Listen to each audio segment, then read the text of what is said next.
Alright, I'm finishing up my last petal fold that's going to finish our frog base here. Fold it in half there. Fold it in half there. I've done all 4 sides,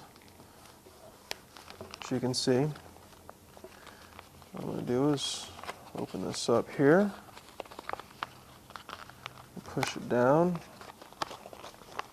bring it up, push it down.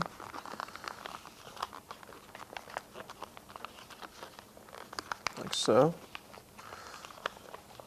Now, this point here is kind of in my way. I need to get rid of it. I need to sink it back in there. So what I'm going to do is, after I crease it really good,